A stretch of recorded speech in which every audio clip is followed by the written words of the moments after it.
신방은요, 하나님 주신 축복 중에 한 가지예요. 왜냐하면 목회자들에게 주신 특권 한 가지가 무엇인가 하면 성도들을 축복하고 위로하는 일이거든요. 하나님 그 일들을 목회자들에게 맡기셔서 가정마다 그 일들을 행하게 하셨죠.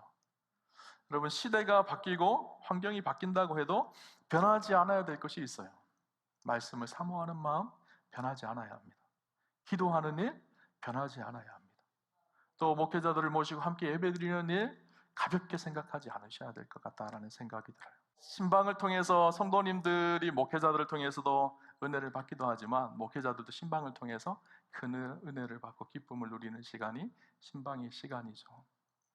여러분, 우리가 신방 받는 일을 좀 가볍게 생각하지 않으셨으면 좋겠다라는 생각이 들어요. 목사는 그 신방을 위해서 말씀을 준비하고 기도하며 이 가정의 필요가 무엇일지 깊이 고민하고 또 받은 기도 제목들 가지고 늘 챙겨보면서 다시 기도하고 확인하고 또 그러거든요. 기쁜 마음으로 그렇게 신방을 받았으면 좋겠다라는 생각이 듭니다. 제가 왜 오늘 서두에 신방 얘기를 했는가 하면요, 성탄절을 준비하면서 또 한 해 처음 시작했던 신방이 거의 끝날 때가 다 되어 가거든요. 그러면서 들었던 마음 한 가지는 이 성탄절은 하나님이 우리에게 신방 오신 날이구나라는 생각이 들었어요. 그죠? 하나님께서 죄악된 이 세상이 너무너무 안타깝고 마음이 급하셔서 우리를 구원하기 위해서 인간의 몸을 입고 친히 우리 가운데 신방 오신 날이요, 성탄절입니다. 근데 이 성탄절은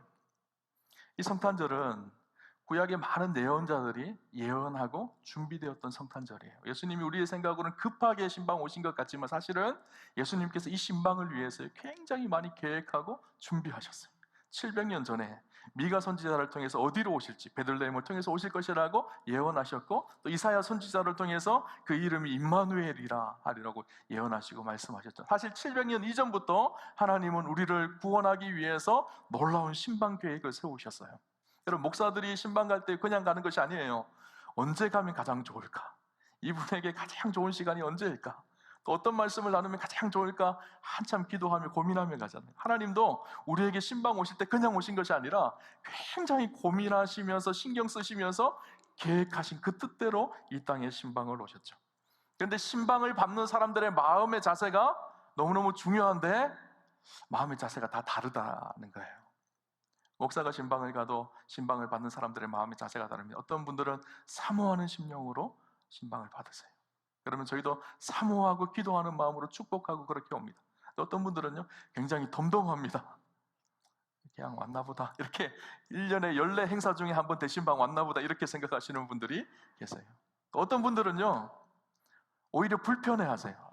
오지 마시지, 이렇게 바쁜데 왜 신방 오시나, 이렇게 생각하시는 분들이 없다고 아니할 수 없지 않겠다라는 생각이 들어요. 그런데 예수님이 신방 오실 때도 마찬가지였어요. 예수님은 아주 기쁘게 그 신방을 준비한 사람들이 있었고요, 아니면 그 예수님 신방 오는 것을 불편해했던 사람들이 있었어요. 오늘 성경에 그 이야기를 하고 있는데 오늘 두 인물들을 좀 대조하면 좋겠다라는 생각이 들었어요. 첫 번째는 헤롯 왕이었고요, 그 다음에는 동방 박사들이었습니다. 먼저 헤롯 왕은요, 예수님의 신방을 준비하지 못했던 사람입니다.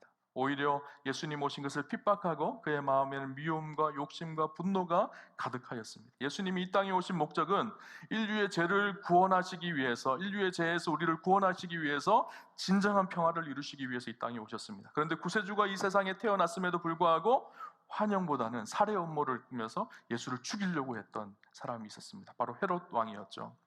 그는 동방 박사들이 찾아와서 유대인의 왕으로 나신 이가 어디 계시뇨? 우리가 그에게 경배하러 왔노라. 이 무릎 앞에 소동했다고, 예루살렘과 헤롯이 소동했다고 그렇게 이야기를 하고 있어요. 인류의 구원자 예수 그리스도가 이 세상에 태어난다는 것은 폭군 헤롯 대왕에게는 탐탁치 않은 일이었던 것 같다라는 생각이 됩니다. 왜냐하면 당시 헤롯은요, 이것을 위협으로 받아들인 거예요. 자기가 유대를 다스리고 있는데 나 말고 유대의 왕이 또 왔다고? 이게 이해할 수 없었던 것이죠. 헤롯 왕은 당시에 분봉왕이었습니다. 분봉왕이라는 말은 어떤 의미인가 하면 그 지역을 다스릴 수 있는 권한을 로마로부터 받아서 다스리는 왕이었었어요. 그러니까 헤롯 왕이 있었지만 헤롯 왕 위에 또 왕이 있었어요. 그 왕이 누군가 하면 로마의 황제죠. 그러니까 늘 헤롯은요, 로마 황제의 눈치를 보는 사람이었어요. 로마 황제의 권위를 부여받아서 그 땅을 다스렸거든요. 그러다 보니 그 땅을 잘 다스려야지 그 권위를 계속 이어갈 수가 있었어요. 유대인들이 밀란을 일으키고 반란을 일으키지 않도록 해야 됩니다. 그래서 유대인들의 인기를 얻는 일도 사실 너무너무 중요했던 것이죠. 근데 당시에 헤롯 왕은요, 유대인들에게 별로 인기를 얻지 못했어요. 그러니까 자기의 이 정치적 기반이 별로 없었던 그런 약했던 사람이죠. 그런데 느닷없이 유대의 왕이 오셨다? 자기 말고 또 다른 왕이 있다? 이 말을 들으니까요, 헤롯은 너무너무 그 일이 불편했습니다. 동방박사들을 향해 당신들이 먼저 경배하고 나에게 가르쳐주면 나도 가서 경배하겠다고 그렇게 말하였지만 속마음은 그렇지 않았습니다. 그래서 그는 유아학살이라는 어리석은 계획을 이루어가죠. 당시에 2살 이하의 남자아이들을 다 죽이는 어리석은 범죄를 저지르게 되어집니다. 헤롯은 자기의 왕권과 욕심 때문에 만왕의 왕 되신 구주 예수님이 오셨음에도 불구하고 예수님을 영접하지 못한 불쌍한 인생이었던 것을 보게 되어지죠. 오늘날도 헤롯 왕과 같이 우리의 마음속에 교만과 시기와 질투와 미움, 분노 이런 것들이 가득한 사람들은 참된 왕이신 그분을 우리의 마음에 모실 수가 없습니다. 오늘 그 헤롯 왕과 반대되는 인물이 나오죠. 누군가 하면 바로 동방박사들이죠. 동방박사들은 예수님의 신방을 사모하는 마음으로 준비하였던 사람들입니다. 헤롯과 반대로 예수님의 신방을 준비하기 위해서 저 멀리 동쪽에서 간절히 사모하는 마음으로 예수님을 만나고 싶은 그 갈망함을 가지고 예루살렘까지 찾아와서 오늘 헤롯을 만난 것이죠. 우리가 동방박사들을 통해서 배워야 될 성탄절의 마음 한 가지는요, 이 땅에 오실 왕이신 그분을 사모하는 마음으로 기다리는 거예요. 여러분, 신방을 받을 때 목회자들이 와서 예배를 드리는 거 사모하는 사람과요, 사모하지 않는 사람은 다릅니다. 오늘 예배를 드릴 때도 마찬가지, 이 자리에서 주님 우리 가운데 오셔서 말씀하실 것을 간절히 사모하며 예배를 드리는 사람과 사모함이 없는 사람은 달라요. 마찬가지로 이 땅에 오실 임마누엘의 주님을 사모하며 기다리는 사람과 그렇지 않은 사람은 다른 것이죠. 왜 이 당시의 동쪽은요, 어딘가 하면 이 파르티안 제국, 원래는 구약에서는 바벨론이라는 나라죠. 바벨론이라는 나라가 페르시아라는 나라의 멸망을 당합니다. 이스라엘 백성들이 BC 586년에 바벨론의 포로로 끌려가죠. 그리고 바벨론이 페르시아에게 멸망을 당하고 페르시아도 망합니다. 그 위에 생긴 나라가 파르티안 제국이라는 나라예요. 그래서 이 파르티안 제국에서 저 멀리서 이스라엘 백성들이 이스라엘의 왕, 유대의 왕으로 오실 메시아를 만나기 위해서 동방박사들이 온 것이죠. 동방박사들이 구체적으로 누구인가 하면요, 헬라어 성경에 보면 이들을 마고스라는 단어로 기록되어 있는데, 마고이라는 말은 별을 보는 사람들입니다. 우리가 생각했을 때 이 마고이라는 말을 점성술가 이렇게 생각하기도 쉽고, 또 이렇게 보면 점쟁이 이렇게 보는 느낌이 있는데, 사실 이 마고이라는 말은요, 그런 말이 아니에요. 당시에 고도로 천문학이 발달하고 있었는데, 그 고도로 발달한 천문학을 통해서 별을 보면서 국가의 정책을 그것을 반영할 수 있도록 굉장히 지혜로운 사람들이 바로 이 동방박사들이었습니다. 그래서 당시에 사회적, 국제적 정세에 상당한 식견이 있는 사람들이었었어요. 그런데 그들이 이방 사람이었음에도 불구하고 어떻게 메시아의 별에 대해서 알 수가 있었을까요? 여러분, 신기하지 않나요? 그런 고민 안 해보셨나요? 성경을 통해서 추측해 볼 수 있는 것이 있어요. 구약의 말씀 속에 메시아에 대한 예언의 말씀이 있습니다. 민수기 24장 17절에 보면 내가 그를 보아도 이때의 일이 아니며 내가 그를 보아도 가까운 일이 아니로다. 한 별이 야곱에게서 나오며 한 규가 이스라엘에게서 일어나서 모압을 이쪽에 저쪽까지 쳐서 무찌르고 또 셋의 자식들을 다 멸하리로다. 한 별, 한 규가 야곱에게서 나온다, 그렇게 말씀하고 있죠. 오실 메시아에 대한 예언의 말씀이 한 별로 예언되어져 있어요. 이 예언은 민수기의 말씀이지만 메시아가 오실 것인데 그 메시아를 별로 그렇게 설명을 하고 있는 말씀이죠. 계시록의 말씀이 이렇게 기록되어져 있습니다. 나 예수는 교회들을 위하여 내 사자를 보내어 이것들을 너희에게 증언하게 하였노라. 나는 다윗의 뿌리요 자손이니 곧 광명한 새벽별이라. 예수님은 당신을 표현할 때 뭐라고 표현하셨는가 하면 별이라고 그렇게 표현하셨습니다. 예수님은 새벽별과 같이 묘사를 하고 있고, 성경에 나오는 이 별은 예수 그리스도를 상징하는 것이죠. 이 말씀은 민수기에 예언되었던 그 메시아가 계시록에 예수 그리스도 당신을 별이라고 이야기하시며 성취되어진 이야기이기도 합니다. 여러분, 동방박사들은요, 이방 사람들이었었어요. 그들은 바벨론의 후예들이었었어요. 바벨론은 아까 제가 말씀드렸던 것처럼 BC 586년에 이 바벨론의 이스라엘이 멸망을 당하고 당시에 많은 똑똑한 사람들, 당시에 유능한 사람들을 바벨론의 포로로 끌고 갔습니다. 그 끌고 갔던 사람, 대표적인 사람이 누군가 하면 다니엘이에요. 다니엘과 세 친구들이죠. 우리가 이번 신년 특세 때 다니엘에 대해서 좀 나누려고 합니다. 바벨론 땅에서 어떻게 하나님의 사람으로 살아가야 될지 그걸 좀 나누려고 하는데요. 그 다니엘이 바벨론의 포로로 끌려갔습니다. 다니엘은 우리가 잘 알듯이 굉장히 유능한 사람이었죠. 믿음의 사람이었죠. 바벨론의 포로로 끌려갔는데 바벨론에서 우리가 잘 아는 바벨론 제국에서 총리가 되어집니다. 이후에 바벨론이 페르시아라는 나라에 멸망을 당합니다. 그런데 그 멸망당한 페르시아라는 나라에서도 총리가 되어져요. 아주 탁월하고 유능했던 믿음의 사람이 그것을 믿음을 잘 지키며 하나님의 말씀을 증거하며 그래서 어떤 일이 일어나죠? 페르시아에 믿지 않는 이방인들조차도 다니엘의 하나님을 경외하고 다니엘의 하나님을 찬양하기 시작합니다. 이후에 어떤 일이 일어나는가 하면 다니엘과 또 유대인들이 그 바벨론의 포로 속에서 페르시아의 어려움 속에서도 믿음을 지키고 선한 일들을 행하면서 그들 안에는 간절히 메시아를 기다리는 메시아 사상이 있었거든요. 메시아를 기다리며 믿음으로 살아갔던 그들을 바라보면서 당시 이 페르시아 사람들은요, 저들이 기다리는 메시아가 있구나. 그러면 자연스럽게 이 다니엘과 있던 유대인들을 통해서 민수기의 말씀, 메시아의 별이 있을 것인데 그 메시아의 별을 통해서 그리스도가 이 땅에 태어나서 온 세상을 구원하실 그분이 있을 것이다. 유대인의 참된 왕이 오실 것이다 라는 것을 그들도 믿게 되어졌죠. 몇 대가 걸쳐져서 이 믿음의 신앙이 페르시아 사람들에게도 증거되어지고 이후에 파르티안 제국이 섰을 때도 그들은 그 믿음을 가지고 별을 바라보면서 메시아를 기다렸던 사람들이 있었다라는 거예요. 그들이 별을 바라보면서 저쪽에 메시아의 별이 떴다라는 사실을 바라보고 모든 것을 내려놓고 그 메시아를 만나기 위해서 평화의 왕, 또 유대의 진정한 왕으로 오실 그분을 만나기 위해서 우리가 잘 아는 것처럼 황금과 유향과 모략을 준비하여서 예루살렘으로 오게 되어집니다. 여러분, 그들이 메시아를 만나기 위해서 또 유대의 진정한 왕을 만나기 위해서 오는 일이 쉬운 일이 아니었을 거예요. 지금처럼 비행기 타고 슝 오면 되지만 그때는 비행기를 타고 올 수 있는 그런 상황이 아니거든.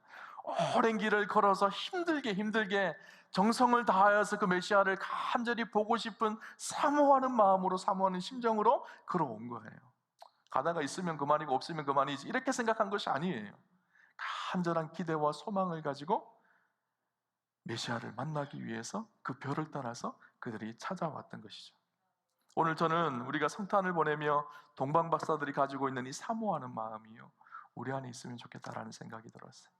내 성탄절을 준비하며 내 성탄 예배를 드릴 거잖아요, 그죠? 성탄 예배를 드리러 오실 때 그냥 1년에 한 번 성탄절이 되어졌네 하고 그냥 가벼운 마음으로 오는 것이 아니라 그분을 사모하고 2000년 전에 이 땅에 오셨던 임마누엘의 주님이 우리 가운데 오실 것을 간절히 사모하며 하나님 앞에 나아가는 축복이 저와 여러분 가운데 있으시기를 주님 이름으로 축원합니다.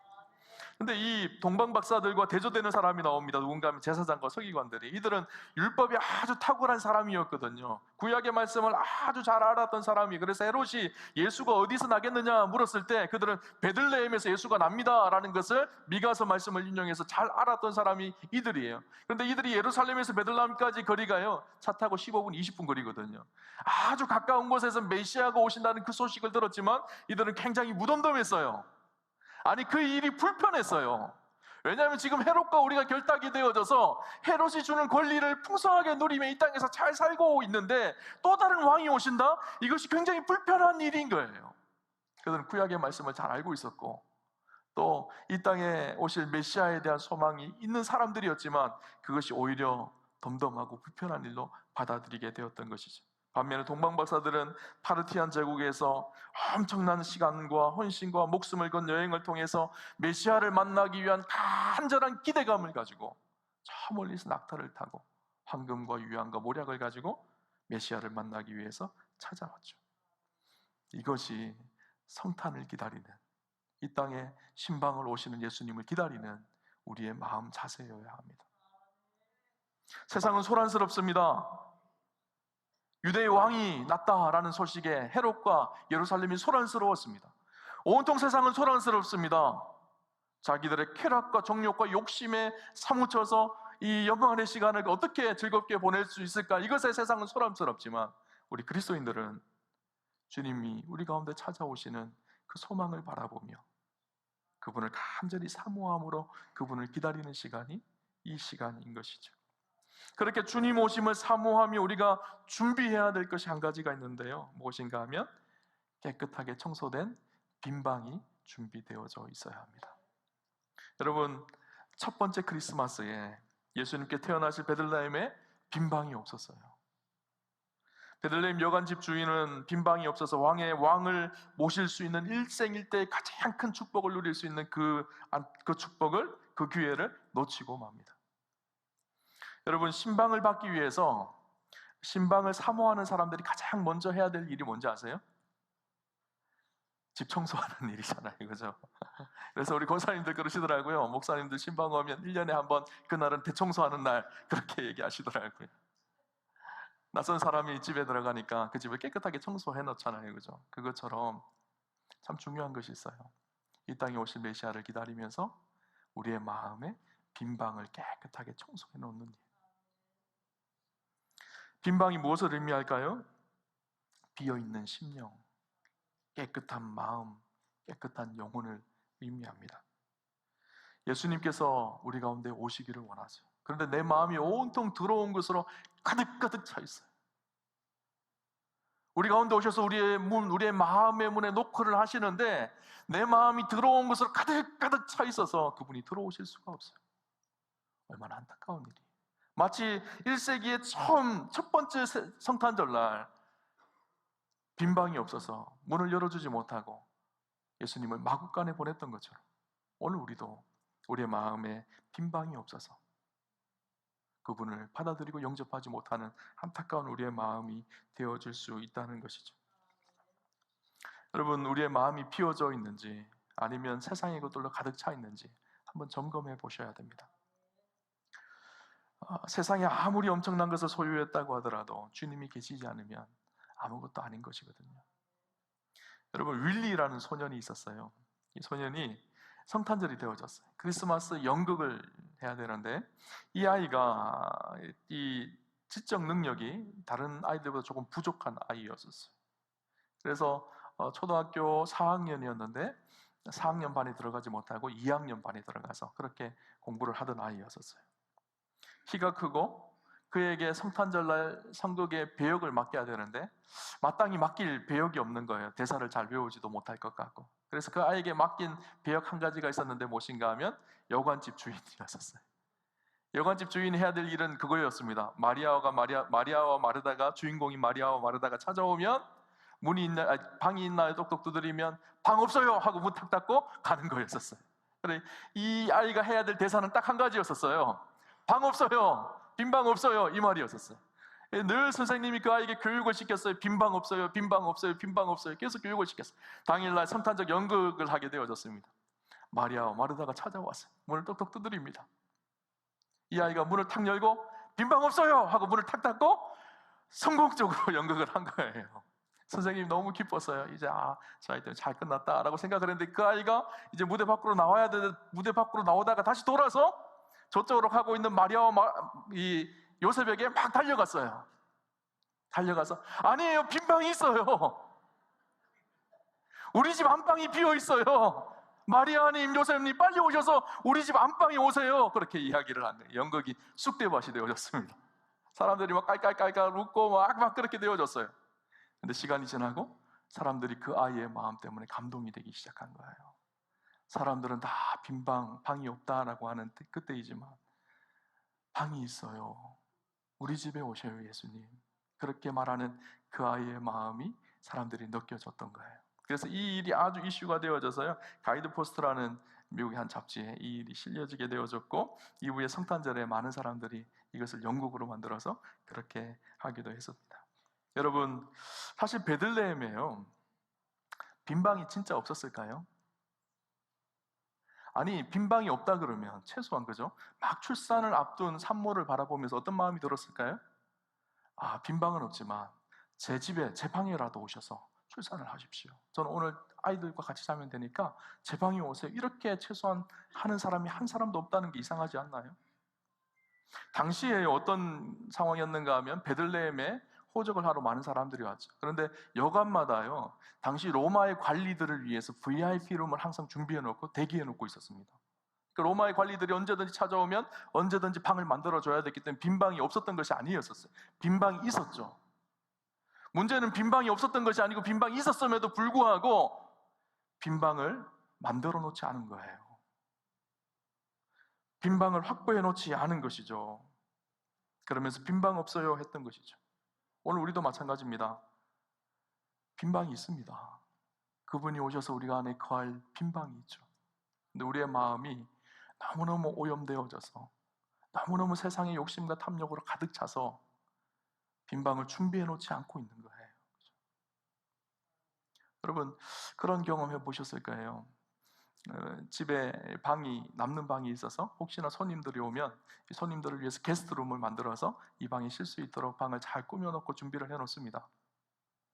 그런데 문제는 처음 손님이 왔을 때 그 방에 잘 묵고 잘 가는데 시간이 지나면 오는 손님들이 자꾸 뜸해지니까 어떻게 될까요? 집안에 있는 물건들을 보이지 않는 그 방에 자꾸 넣는 거예요. 쓰지 않는 운동기구도 거기다 갖다 놓고 또 쓰지 않는 물건들을 자꾸 갖다 놓으면 나중에 어떻게 될까요? 그 깨끗했던 게스트룸이 창고로 바뀌어져요. 그래서 나중에는 진짜 손님이 와도 묵을 곳이 없게 되어져요. 그죠? 오늘 우리의 삶도 그럴 수 있겠다라는 생각이 들었어요. 우리의 마음의 방을 주님 앞에 잘 준비를 해놨는데 시간이 지나면서 자꾸 세상에 더럽고 악하고 미워하고 하나님 기뻐하지 않는 걸로 우리의 마음을 가득가득 채우기 시작하니까 진짜 그분이 와서 거해야 되는데 갈 곳이 없는 거예요. 예수님께서 우리의 마음의 문을 두드리고 계시는데 문을 열 수가 없는 거예요. 너무너무 방이 더러운 거예요. 요한계시록 3장 20절에 이렇게 얘기합니다. 볼지어다 내가 문 밖에 서서 두드리노니 누구든지 내 음성을 듣고 문을 열면 내가 그에게로 들어가 그와 더불어 먹고 그는 나와 더불어 먹으리라. 예수님께서 우리의 마음의 문을 두드리신다는 거예요. 그리고 그 문을 열고 그분이 우리 안에 들어오시면 우리와 함께 더불어 먹고 마시고 사신다는 거예요. 그분 안에서 풍성한 삶을 누리게 하시겠다라는 거예요. 우리의 마음이 온갖 오염된 것, 더러운 것들로 가득 차서 마음의 문을 열지 못하는 거예요. 여러분, 놀라운 은혜가 뭔지 아세요? 그렇게 신방 오신 주님을 우리의 마음의 빈방에 모셔드리면 우리 주님은 우리를 위해서 천국에 우리를 위해 영원한 집을 준비해 두고 계신다라는 사실이에요. 놀라운 은혜 아닌가요? 우리는 그분을 위해서 작은 빈방 하나 마련해 드렸을 뿐인데 그분은 우리를 위해서 저 하나님 나라에서 큰 성을 예비해 두었다고 히브리서 기자는 그렇게 이야기하거든요. 여러분, 때가 되어지면요 이것이 뒤바뀌는 때가 있어요. 지금은 그분이 우리를 찾아오셔서 우리의 마음의 문을 두드리셨지만 나중에 때가 되어지면 저와 여러분이 천국 앞에 서서 천국 문을 두드릴 때가 있어요. 그 천국 문을 두드렸는데 예수님이 나오셔서 빈방 없다 가라 그러면 얼마나 섭섭하겠어요. 우리가 오늘 우리의 마음에 빈방을 만들어 놓고 우리의 삶을 깨끗하게 청소하고 그분이 오셔서 우리 안에 거할 것을 소망하면서 성탄절을 기다리는 것, 이것이 성탄절을 기다리는 사람들의 마음의 자세인 것이죠. 여러분, 내일 예수님이 신방 오십니다. 우리 예배를 통해서 우리 가운데 신방 오실 거예요. 내 안에 온갖 더러운 것들을 깨끗이 씻어내고 예수님 맞을 준비를 하셨으면 좋겠어요. 그래서 우리의 마음의 문을 두드리실 때 우리의 마음의 문을 활짝 열고 그분을 기쁨으로 영접하는 저와 여러분 되시기를 주님 이름으로 축원합니다. 목사의 신방은 좀 가볍게 받으셔도 괜찮아요. 그런데 우리 주님이 오시는 신방은요 가볍게 할 수가 없습니다. 기쁨으로 그분을 사모하며 동방박사들처럼 사모하는 심령으로 주님을 기다리며 그렇게 성탄을 준비하는 저와 여러분 되시기를 주님 이름으로 축원합니다.